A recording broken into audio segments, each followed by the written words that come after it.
찬송가 426장 같이 부르시겠습니다. 426장. 이 죄인을 완전케 하시옵고 내 마음속에 영원히 거하소서. 426장입니다. 이 죄인을 완전케 하시옵고 내 마음속에 영원히 거하소서. 죄 가운데 빠졌던 몸과 마음 있는 보다 더 희게 하옵소서. 눈보다 더욱 희어지게 꼬시소서. 정결케 하옵소서. 저 보좌에 앉으신 주 예수여, 이 몸 주께 돌이니 받으소서. 내 마음과 지식도 드리오니 있는 보다 더 희게 하옵소서. 눈보다 더욱 희어지게 고시소서. 정결케 하옵소서. 그 상하신 말 아래 엎드려서 날 깨끗게 하시기 원합니다. 날 정결케 하는 피 믿사오니 있는 보다 더 희게 하옵소서. 눈보다 더욱 희어지게 고시소서. 정결케 하옵소서.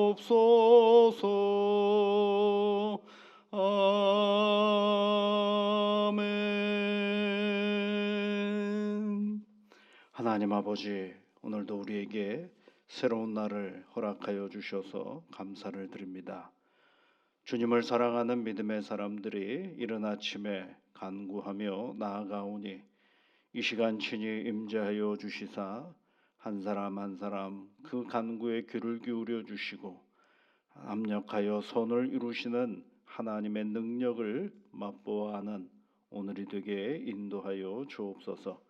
그 옛날 아버지 하나님, 하나님의 믿음의 사람들이 하나님과 동행했던 것처럼 오늘도 세상의 온갖 여러 가지 인생의 문제들 앞에서도 흔들리지 아니하며 주님과 함께하는 귀한 날이 될 수 있도록 은총을 내려 주옵소서. 그러기 위하여 우리에게 지혜가 필요하고 분별의 은혜가 필요하오니 성령 하나님, 한 사람 한 사람 우리에게 맡겨진 인생의 본분을 걸어가는 주의 자녀들에게 미리 앞서가시사 길이 되어 주시고 능력이 되어 주시사 나보다 내 인생을 더 분명하고 붙잡으시는 하나님의 은혜를 눈으로 확인하고 마음으로 깨닫는 오늘이 되게 역사하여 주옵소서. 하나님 아버지, 오늘은 우리 태능교회 모든 성도들이 5주에 걸쳐서 매주마다 조금씩 사랑의 쌀 나누기 헌금을 하여 모은 모든 것들을 우리 사랑하는 이 공릉동에 있는 여러 어려운 이웃들에게 나누는 시간을 갖습니다. 아버지 하나님, 사랑의 쌀 나누기를 통하여서 인생의 곤고함을 걸어가고 있는 그 누군가에게 하나님의 사랑이 온전히 증거되어지게 하여 주옵시고 사는 용기를 허락하여 주시사 새롭게 도전하며 이 땅의 삶을 살아가는 일에 힘이 되어주는 기초가 될 수 있도록, 격려의 자리가 될 수 있도록 우리 하나님 도와 주시옵소서. 하나님의 교회가 무엇보다도 받은 그 사랑을 세상 속에 잘 흘려내보내는 그러한 역할을 잘 감당할 수 있도록 성령 하나님께서 이끌어 주시옵소서. 그래야 이 공동동에서 또는 우리 모든 세상 속에서 하나님의 교회가 꼭 필요함을 세상이 보고 알고 깨닫는 시간이 되도록 역사하여 주시며, 이 모든 일들을 통하여 하나님께 영광을 돌리는 복된 선교의 역할들이 되게 도와주시옵소서. 예수님 이름으로 기도하옵나이다. 아멘. 유다서의 말씀을 또 계속 읽어봅니다. 유다서 오늘은 10절부터 16절까지 말씀을 보겠습니다. 10절부터 16절까지입니다. 이 사람들은 무엇이든지 그 알지 못하는 것을 비방하는도다. 또 그들은 이성 없는 짐승같이 본능으로 아는 그것으로 멸망하느니라. 화 있을진저 이 사람들이여 가인의 길에 행하였으며 삭슬 위하여 발람의 어그러진 길로 몰려갔으며 고라의 패역을 따라 멸망을 받았도다. 그들은 기탄 없이 너희와 함께 먹으니 너희의 애찬의 암초요 자기 몸만 기르는 목자요 바람에 불려가는 물 없는 구름이요 죽고 또 죽어 뿌리까지 뽑힌 열매 없는 가을나무요 자기 수치의 거품을 뿜는 바다의 거친 물결이요 영원히 예비된 캄캄한 흑암으로 돌아갈 유리하는 별들이라. 아담의 7대 손 에녹이 이 사람에 대하여도 예언하여 이르되 보라 주께서 그 수만의 거룩한 자와 함께 임하셨나니 이는 무사람을 심판하사 모든 경건하지 않는 자가 경건하지 않게 행한 모든 경건하지 않은 일과 또 경건하지 않은 죄인들이 주를 거슬러 한 모든 완악한 말로 말미암아 그들을 정죄하려 하심이라 하였느니라. 이 사람들은 원망하는 자며 불만을 토하는 자며 그 정욕대로 행하는 자라. 그 입으로 자랑하는 말을 하며 이익을 위하여 아첨하느니라. 아멘. 예. 오늘 이 얘기를 쭉 읽다가 보면 여러 가지 이야기가 나오죠. 거기에 보면 이제 그 11절 말씀에 보면 가인의 길에 행하였으며 삭슬 위하여 발람의 어그러진 길로 몰려갔으며 고라의 패역을 따라 멸망을 받았다라고 얘기를 하죠. 그러니까 이제 이 이야기를 하려고 하는 가장 유다의 목적은 하나님을 거스리는 사람들은 결국은 멸망했다라는 얘기를 하려고 하는 건데, 근데 그 주장만 해서는 안 되잖아요. 그러니까 이스라엘 백성도 알고 우리 나도 아는 이야기를 함께 하는데 그게 이제 성경에 나와 있는 이야기죠. 그 성경에 나와 있는 이야기가 뭐냐면 가인의 길을 행하며, 가인의 창세기 4장에 나오는 이야기를 하고요. 발람의 어그러진 길로 몰려갔으며, 발람과 발락의 이야기가 있죠. 이스라엘 백성들이 광야길을 걸어가는데 거침없이 걸어가거든요. 그러니까 모압의 왕 발락이 발음이 비슷해요. 모압 왕 발락이 당시에 광야에 있는 선지자 발람을 불러다가 이스라엘 백성들 좀 저주해라 못 가게 그랬는데, 이제 그렇게 하려고 했는데 누가 막으셨느냐면 하나님이 막으시는 사건이 있죠. 그게 이제 민수기에 나오는 이야기입니다. 민수기에 나오는 이야기. 또 어떤 이야기가 있어요. 고라의 패역을 따라 이렇게 되어 있죠. 고라가 누구냐면 또 모세와 함께 가다가 모세가 하는 지도력에 반항했던 사람이 이 고라예요. 그래서 고라가 또 나중에 어려움을 당하는 일들을 보죠. 자, 이런 거 봐라. 하나님이 하시는 일들을 막는 그 어떠한 존재들을 성경은 어떻게 하고 있느냐? 다 멸망하고 망하는 일들을 우리가 보지 않았느냐라고 얘기를 해주고 있는 것입니다. 그러면서 이제 12절부터 15절까지 말씀은 뭐냐면 유다가 여러 가지 비유를 들어서 설명하는 이야기입니다. 뭐 기탄 없이 너희와 함께 먹으며 애찬의 암초, 애찬이 뭐예요? 사랑의 그 식사 자리인데 거기에 뭐 암초가 뭡니까? 이게 부딪히는 거 아니겠어요? 그러니까 그 식사의 자리에 회방하는 사람 역할을 한다라는 거죠. 밥만 잘 먹으면 되는데 거기서 꼭 이렇게 회방하는 역할을 한다는 것입니다. 그런 사람들이에요. 자기 몸만 기르는 목자, 뭐 바람에 불려가는 물 없는 구름. 여러분 구름이 뭐가 있어요? 물이 있잖아요. 근데 그 물 없는 구름이다. 다 의미 없고 헛된 것들이다라는 얘기를 꾸준히 이야기하면서 나가는 것이죠. 그 다음에 쭉 내려가다 보면 14절 말씀에 아담의 칠도손 에녹이 이 사람들에 대하여도 예언하여 이르되 주 수가 수만의 거룩한 자와 함께 임하셨나니 어디 이런 얘기가 있나라고 묻는 분들이 계셔요. 예, 성경에는 딱히 나오지는 않아요. 그런데 우리는 잘 모르지만 유다가 있었던 그 시대의 사람들의 이야기들 속에는 유대인들의 전통 속에 흘러나오는 여러 가지 내용들이 있겠죠. 그런 내용들을 가지고 비유를 들은 거죠. 이 근거가 어디에 있느냐라고 말할 수는 우리가 없는데 당시에 에녹서라는 게 또 있어요. 근데 그거는 정경 안에 들어오진 않았는데 그 안에 보면 이 하나님을 거역하는 사람들이 있는데 그 사람들을 심판하기 위해서 수많은 믿음의 사람들과 함께 주께서 오신다라는 그런 얘기가 이제 있었던 것이죠. 이제 그런 이야기들을 이제 설명하기 위해서 이 에녹서의 이야기를 살짝 얘기하는 거죠. 다 아는 거예요. 우리는 모르지만 첫 번째 독자였던 그들은 이제 다 알고 있는 이야기들을 이야기하고 있는 것입니다. 이제 이런 다양한 이야기들을 하는 이유가 뭘까라고 할 때 오늘 그런 예를 든 이야기에 집중할 것이 아니라 누구에게 이야기를 하고 있는가를 한번 잘 보시면 좋겠어요. 여러분 10절 말씀에 보면 이 사람들은 이렇게 되어 있죠. 11절에는 화 있을진저 이 사람들이요 이렇게 또 얘기했죠. 12절에는 그들은 이렇게 되어 있고 그리고 쭉 내려오다가 16절 이 사람들은 이렇게 되어 있죠. 야 도대체 이 사람들은 누구일까라고 할 때 쭉 올라가다 보면 그러한데 8절 말씀에 꿈꾸는 이 사람들도 이렇게 얘기를 하고 있고 꿈꾸는 이 사람들도 그러면 이 사람들은 누굴까 하고 쭉 다시 거슬러 올라가 보면 4절 말씀에 보면 이는 가만히 들어온 사람 몇이 있음이라 이런 표현이 있죠. 가만히 들어온 사람. 그러니까 이런 사람들이니까 교회 공동체에 가만히 들어와 있는 이 사람들은 또는 꿈꾸는 사람들이고 이 사람들은 어떤 10절 말씀에 보면 이성 없는 짐승같이 본능으로 사는 사람들이다라는 얘기를 하고 있어요.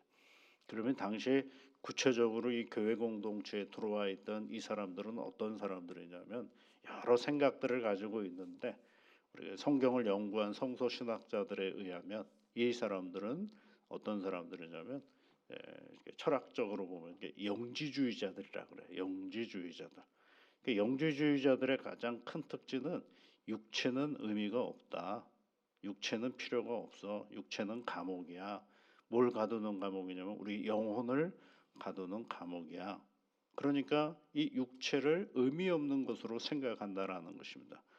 의미 없고 우리가 구원받았다. 뭐가 구원받았다는 영혼이 구원받았다라고 생각을 하는 게. 그러니까 육체는 의미 없으니까 의미 없다라는 의미가 두 가지로 나와요. 하나는 육체에 별로 신경 쓰지 마라. 그런 의미 없는 거니까. 또 하나는 우리는 구원받았기 때문에 마음대로 육체를 굴려도 괜찮다. 방종으로 나가죠. 방종으로 나가는 거죠. 그러니까 육체라는 삶의 자리가 의미 없다라고 생각하다 보니까 그거에 대한 생각나는 대로 마음대로 막 사는 그런 역할들을 하게 되는 거죠. 그래서 오늘 이 야고보 사도는 그네들을 향하여 뭐라고 얘기를 하냐면요. 이성 없는 짐승같이 본능으로 안다. 그렇죠. 그리고 10절 말씀에 보면 그들은 이성 없는 짐승 같은 본능으로 사는 사람들이다라는 거예요. 본능이 뭡니까? 자연인을 말하는 것입니다, 여러분. 우리가 그냥 생긴 대로 사는 것을 본능이라 그래요.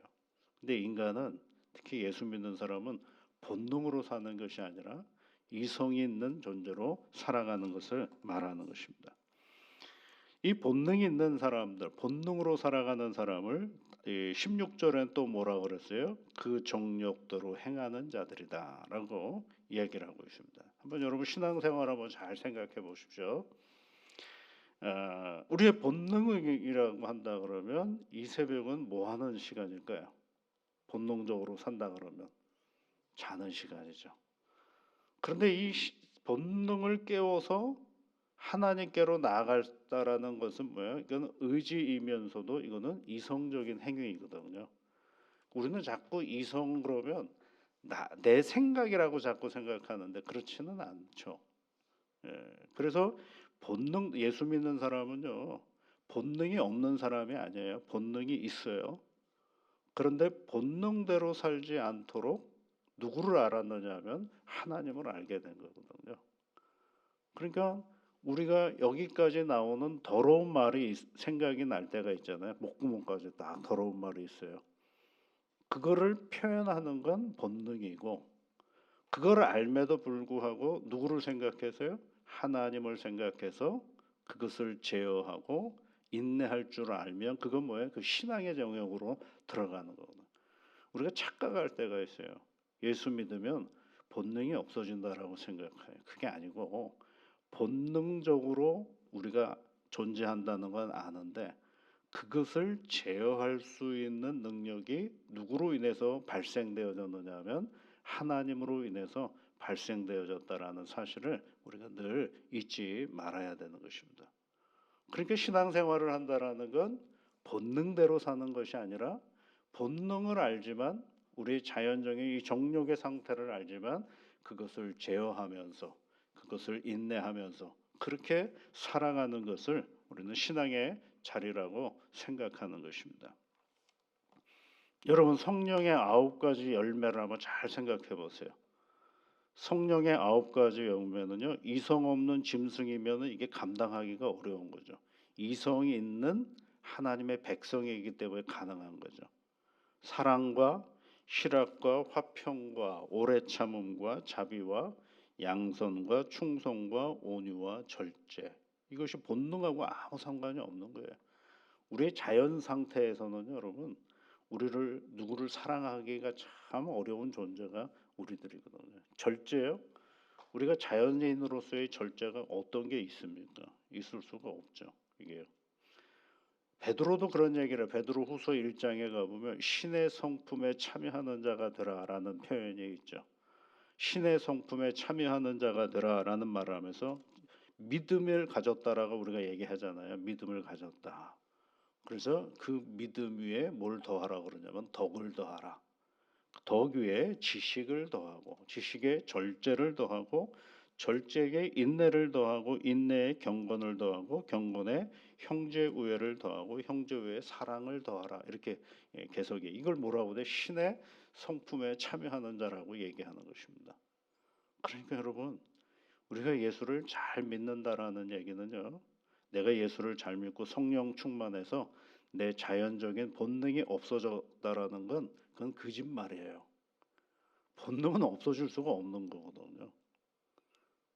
그러면 진짜 예수를 잘 믿는다라는 건 내 본능을 내가 너무 잘 아는데 그것을 주의 말씀과 하나님을 향한 사랑을 가지고 절제할 수 있고 인내할 수 있고 때로는 힘들지만 사랑하려고 애를 쓰고 그리고 화평하려고 노력하는 그런 모든 것들을 뭐라고 얘기하느냐 하면 그것이 신앙의 내용이 되는 것이죠.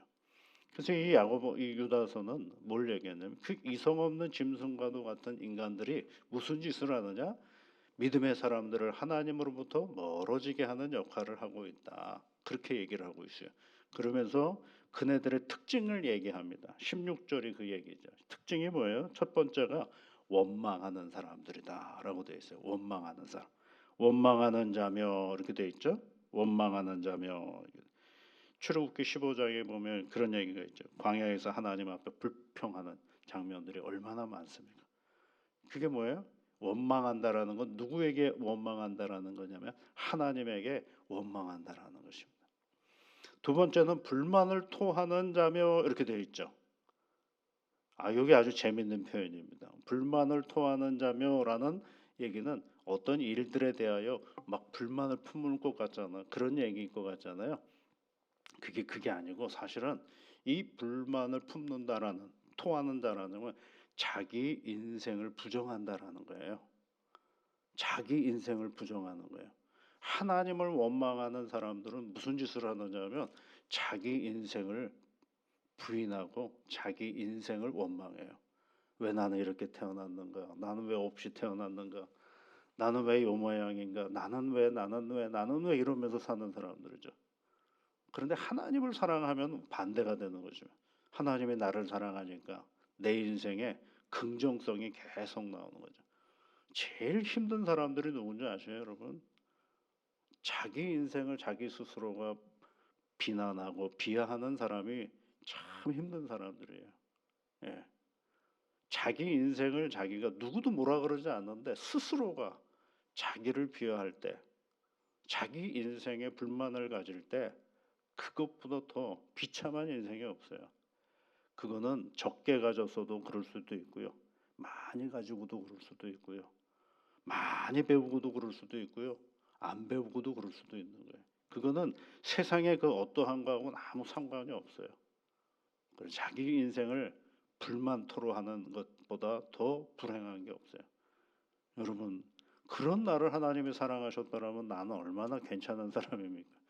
그러니 오늘 내 삶의 여건을 가지고 나를 불만할 이유가 하나도 없습니다.